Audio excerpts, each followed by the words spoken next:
Hello and welcome back to the ManQing campaign. We're just rallying our forces towards Korea because although Korea could only muster 7,000 men, unorganized peasants that live in Korea can somehow manage to muster 28,000. So we're going to have to deal with them. Chagatai is no longer a valid rival. I'm honestly not very surprised. Who else can be rival? The Timurids. Sounds good. Timurids, I hate you. We're at 100 power projections. We've taken... Wow, look at that. Probably at like 200. Well, maybe 150, looking at all these modifiers. Okay, so we'll come over and deal with them. I think I'm going to raise autonomy over here straight away. With an empire this big that you can't sail around, dealing with distant rebels is just such a pain. Our religious unity is probably getting pretty awful by this point, isn't it? I'm looking forward to switching to Confucian when we attack down here, and then we can start embracing other religions. There's a special Confucian mechanic. Where are you going?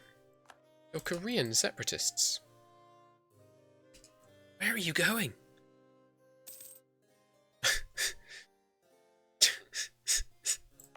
That well-known Korean heartland of Xingol. Alright. Whatever you say, game. Let's come down here. I'm going to raise some banners, I think. Make it a state so I can raise some banners. No, it's not big enough state, darn it. Alright, where can I want some banners? Here. Here. Here. Yeah. I know this is causing corruption, but that's alright. We're a corrupt state. I've learned to live with this. Should be an auto raise all banners button. Maybe they'll add it later. I hope they do. Okay, we can all rally up.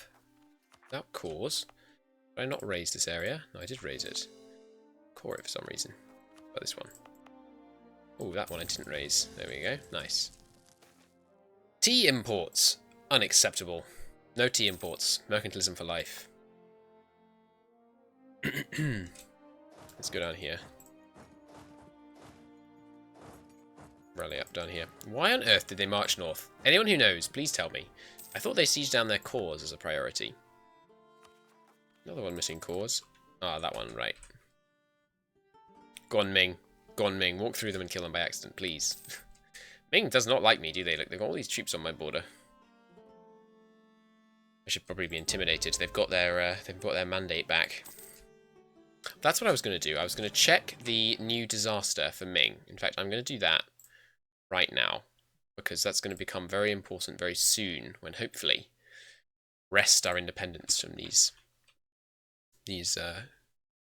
cowards to our south. Disasters. Alright, disasters. It's the one called...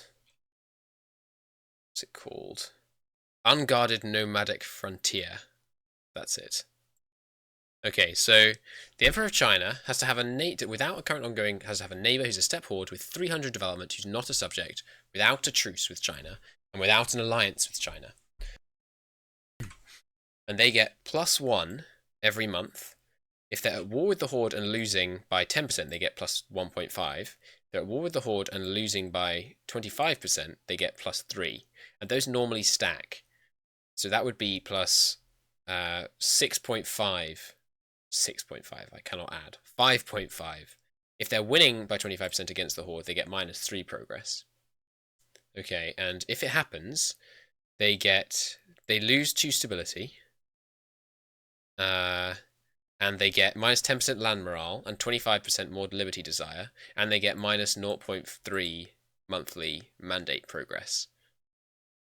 That is interesting. Okay.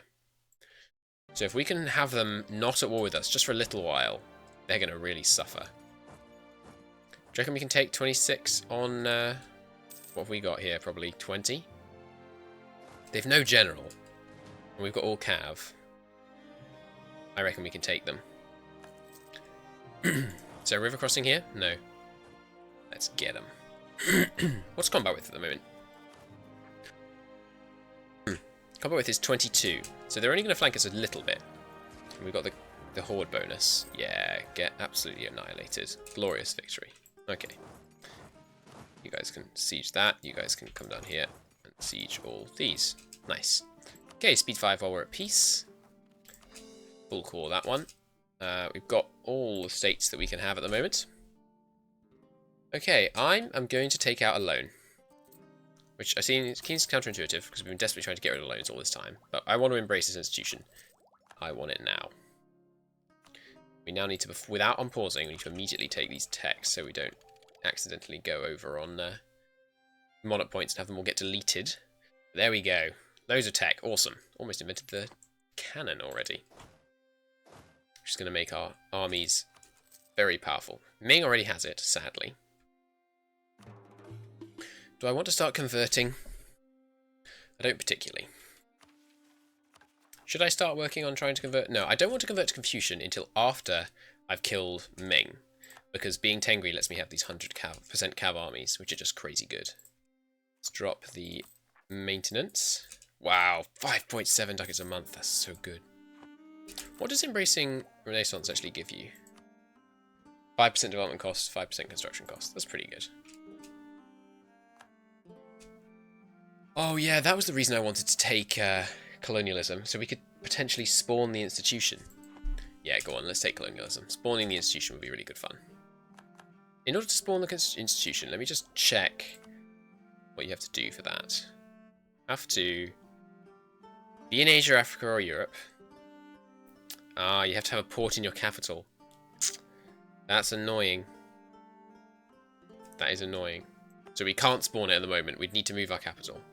How much did it cost to move our capital here? 382 admin. Okay, no. I've changed my mind back again. We're not going to spawn colonialism. Okay, so really the only targets left are the hordes, continuing blobbing into the hordes, or turning our attention to the real threat in Ming. I don't think we can take out Ming. I don't think we're in a position to do that, really. Not yet. Even if we were at our force limit in Cav, we've got 101 force limit. And they have the mandate secure right now, so it's beginning to tick in their favour. Which hurts. Not sure. I could kind of potentially throw the campaign. Like, if I just declared independence now, they would very quickly start getting this awful disaster, which would really hurt them. But no, they'd just come up and crush us, basically. Maybe we declare independence while they're engaged in a big war down here. That could work. They're outraged at us. Oh, that's the other point. If we stop being a tributary to them right now, they're going to join a coalition against us. That's a problem. Maybe we have to focus on taking out Japan. How many troops have you got, Japan? 20,000. So we could take Japan if we trooped up a bit. Our horde unity is going to become a real issue soon.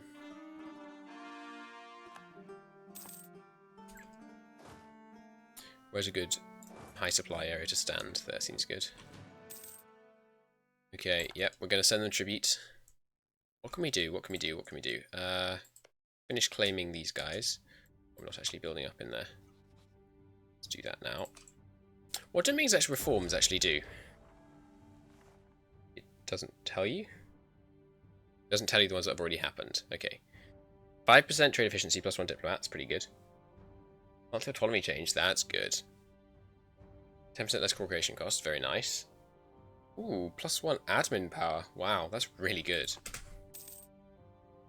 So, how are we going to take out Ming? We were fighting in grasslands. Oh, it's a shame. Losing money right now is not what we want. Where are we privateering right now? Is it Nipton? Maybe we should privateer. There's not that much money in Beijing, I guess. Why are there only 4 ducats in Beijing? I guess because it's all staying in... Oh no, it's 21 ducats. I'm misreading it. Yeah, let's privateer Beijing. Because I don't think it matters what Ming's opinion of us is. So let's buy a bunch more boats and really privateer the hell out of Ming. That should work. Who's this? That's Uzbek. Some claims on them. I think we just have to keep blobbing this way into all these guys. I do think it's funny that we've managed to spawn the Renaissance over here. Sorry, not spawn. You see what I mean, though. Buy up. Okay, no Chical provinces. Excellent. Are any of these rebels going to fire? No, no, no. No, excellent. Problem is, Horde Unity ticks down really fast when you're this big. Oh god, the tribes dislike us. I forgot about it. Gosh darn it. Okay, we need to give them land. Pronto. 65, 90, 90, 90. That's really annoying. That was killing our Horde Unity. 7.5 extra lost a year. That's really bad. I think it has to be war with Uzbek. They have a tributary. Cool. I think it's got to be war with Uzbek pretty much right now, before our Horde Unity starts getting really low. I don't want to have to build up a navy big enough to contest Japan's, because it will take ages and cost a lot of money, which is a resource we really don't have much of. Right, Uzbek has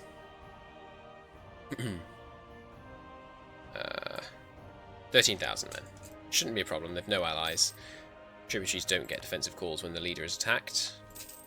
Pretty sure. Chagatai. Don't need to claim this one. That's a good one to claim. There's no point claiming a 4 development, 6 development over a 5 development. In fact, you should claim this one, not this one in this case, if you're going to burn it down, because this one's going to become a 111. That's going to become a 112. Almost time for our second claim against Uzbek. I think I will wait for both claims before I declare the war. But wow, look how fast our freaking Horde Unity goes down. That sucks.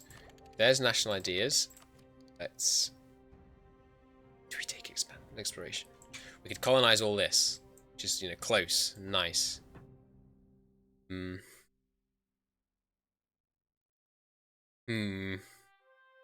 kind of want to. It'll give us the ability to start a golden era as well, because we can get Discover America.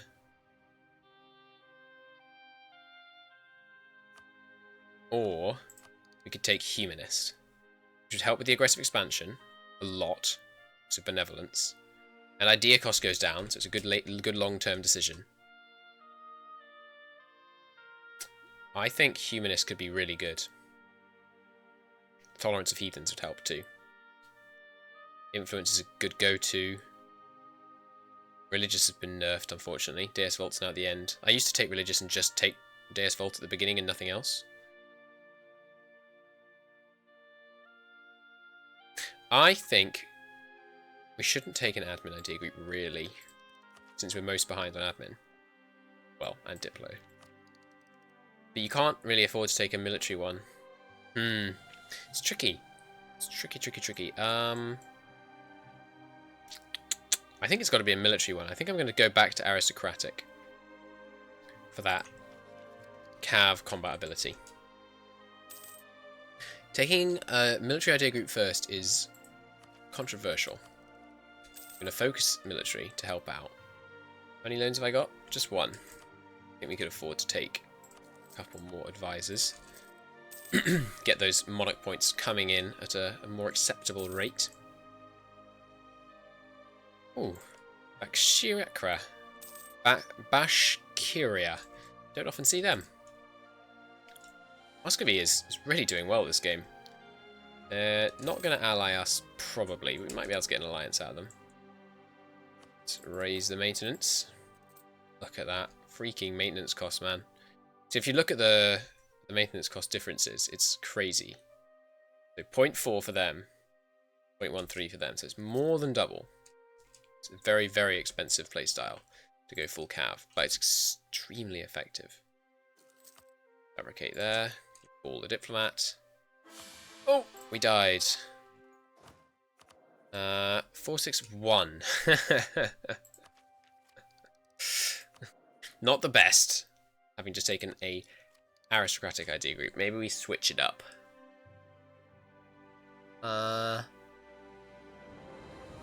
Espionage is pretty good. Yearly corruption down's nice. Foreign trade power's okay. Diplomats is good. Advisor costs down is good. Or diplomatic, maybe?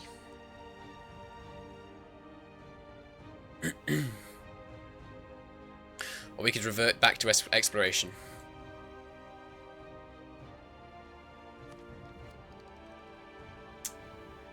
We'd have to move our capital to the coast in order to get a chance to spawn colonialism. But if we could spawn it, it would be so good. Yeah. Yep. Let's try it. Let's go. Let's try it. Okay, we need to claim Oirat. It's our final claim on the Oirat, I believe. Yes, it is. Go from there. Oh, time for a claim on Yarkand. No? Oh, it's Chagatai, not Yarkand, sorry. Yep, this one. Nice. I should probably get a claim on Yarkand as well. They're still under Chagatai. Even after I almost entirely severed their border. War it is. Again. No. Arguin. That looks like to me. It will be the target province. Charge on in. Gonna need at least one leader. Fantastic. Hopefully we can pay for these guys by through looting. So how many men they got? Yeah, 13,000. I'm not concerned. We're going to invest in taxes. So money is our limiting factor right now. Hopefully our unity should start going up from all this looting. Yep, good. Going up by about 1 per month of this rate of looting. That's good. Actually, if they're going to march east, I'm going to really, really punish them for it. The House of Hatra. Awesome. Corrupt taxmen. We lose some money.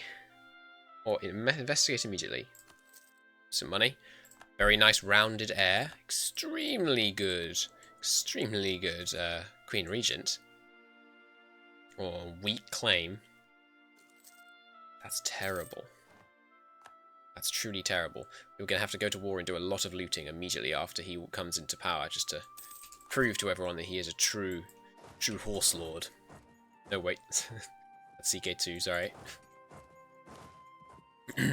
It's not, of course. Just the phrase horse lord is CK2. Well, I don't know if it's CK2, but that's why I have heard the phrase. I imagine that was a phrase used some other point other than just in the development of CK2, if I had to guess. Okay, yep. I don't know what they're thinking charging over here, but they're going to get obliterated in this war now. Which is excellent, giving us all that horde unity we so desperately need. There's our first colonist. We need to pick a policy. We shall choose coexistence, because it just makes life so much easier. We will colonize. Actually, we could use the ledger for this. Possible colonies. Highest development. Sakam has 10 development. Where is Sakam? Down here. Sounds good.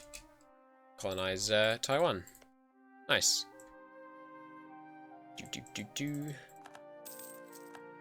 10 development, that's pretty darn good. Yeah, we should probably colonize the Spice Isles as a priority, because there's lots of really high development provinces down there. It's one of the Ryukyu strats you can use. Colonize the Spice Isles and then move down there. They're just going to let us... They're not even going to launch us. They're just going for our capital. This is another reason I like having no forts. It just mucks with the AI. It just can't handle it. They think, okay, where's the target? Okay, fort. Go to the fort. Whereas what that actually does is it means I just full siege their entire country without any competition. That's an embarrassment. Come on, win the siege. I believe. Pay off the debt. Nice. Now win this. Oh, come on. That's the 4th time. What are the odds? Not going to work them out. Come on. Finally. Okay. How much can we take without the Timurids joining a coalition? Let's take lots of northern ones to try and keep it further away from everyone. Accept this. Ming won't like it. Oh well. We won't like it. Oh well. Chagatai, of course, won't like it. So it's just... It's Oirat. Oirat don't matter, actually. It's just Chagatai and Uzbek. We could 1v1 Chagatai and Uzbek, so I think that's fine. And some money. Be appreciated. There we go. Nice. Loot and burn and pillage, as per usual. Nice. Let's core it all. Didn't check how much overextension it was going to give us. Very bad habit. Should always check how much overextension someone's going to give you. Do I have a truce with the Oirat? Not for long. Alright, let's line up on the Oirat borders then. Fantastic. Okay, with that glorious, if somewhat ugly, land acquisition, completed, I'll say that's good enough for this episode. Next time, take out the Oirat and then consider our next move. Probably more blobbing down here, just desperately trying to grow fast enough that we can actually attack Ming. Until then, thank you very much for watching, and I'll see you next time. Bye-bye.